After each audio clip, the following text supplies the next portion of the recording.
మాట్లాడదాం. కార్తిక్ గారు, మన్నే కోటేశ్వరరావు గారు ఇద్దరు ప్రముఖ రాజకీయ విశ్లేషకులు మనతో పాటు ఉన్నారు. కోటేశ్వరరావు గారు నమస్తే. నమస్తే. ఎక్కడ అంటే ప్రాంతీయ పార్టీల్లో ఎందుకు ఇట్లాంటి పొరపచ్చాలు వస్తున్నాయి? అధికారంలో ఉన్నంత వరకు బాగానే ఉంటున్నారు, అధికారం కోల్పోతే విభేదాలు వస్తున్నాయి, మరి ఇక బద్ధ శత్రువులాగా మారిపోతున్నటువంటి పరిస్థితి. సో బీహార్ ఈ గొడవని, బీహార్ కుటుంబ రాజకీయాలని ఎట్లా చూడొచ్చు? కుటుంబంలోనే 3 వింగ్స్ ఉన్నాయి, అటు కూటమిలో కూడా వింగ్స్ వస్తున్నాయి. ఇప్పటికే ప్రధాని అన్నారు కాంగ్రెస్ లో కూడా చీలికలు రాబోతున్నాయని చెప్పేసి. సరే, పార్టీల విషయం అట్లా ఉంటే ఎందుకు కుటుంబాల మధ్యలో ఈ చీలికలు వస్తున్నాయి? బీహార్ లో ఎక్కడ చెడింది? ముందు కొడుకు, ఆ తర్వాత కూతురు. ఏం జరిగింది సార్?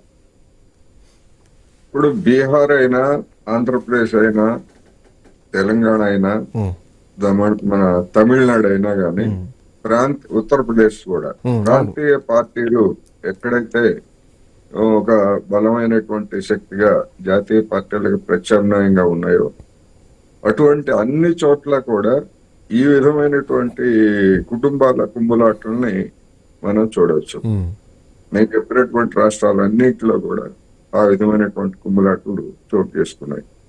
కాకపోతే తెలుగుదేశం పార్టీ అదృష్టం ఏంటంటే చంద్రబాబు నాయుడుకి కొడుకు ఒక్కడే కావడం ఆ పార్టీకి కలిసి వచ్చినటువంటి అంశం.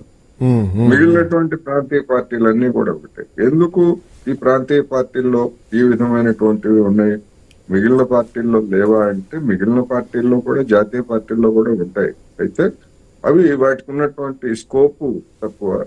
ఇవి కుటుంబ పార్టీలుగా పరిణామం చెందినటువంటి క్రమం అయితే, ఈ కుటుంబ పార్టీలైనా లేదా ప్రాంతీయ పార్టీలైనా గాని వీటికి ప్రత్యేకమైనటువంటి విధానాలంటూ ఏమీ ఉండవు. మీరు చూడండి, మీరు చెప్పినటువంటి అన్ని కుటుంబాల విభేదాలు వీటన్నిటిని చూస్తే ఎక్కడ సైద్ధాంతిక పరమైనటువంటి విభేదాలు ఎక్కడ అవును. అధికారంలో ఉన్నప్పుడు పంచుకున్నటువంటి ఆస్తులు దందా చేసినటువంటి సొమ్ము పంచుకోవడం దగ్గర తగాద కావచ్చు, లేదా అధికారంలో వాటా ఇవ్వకపోవడం కావచ్చు. ఇవి ప్రధానమైనటువంటి ఎక్కడ చూసినా గానీ, ఏ పార్టీలో చూసినా గానీ ఇవే కనిపిస్తున్నాయి.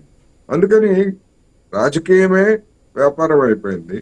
అందులోనూ కుటుంబ రాజకీయం వ్యాపారంగా మారిన తర్వాత వ్యాపారంలో వచ్చేటువంటి లాభాలు అనేటువంటివి విభేదాలకే దారితీస్తాయి. మనం చూస్తున్నాం కదా, అంబానీ కుటుంబంలో వ్యాపారం అదే, కానీ వచ్చాయి.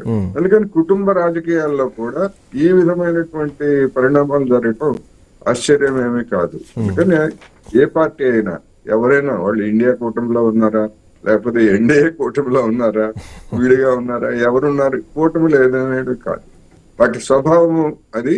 రాబోయేటువంటి రోజుల్లో ఇలాంటివి మరింతగా పెరిగిపోయి ఈ వీధిని పట్టడం అనేటువంటిది మనం మరింతగా చూస్తాం.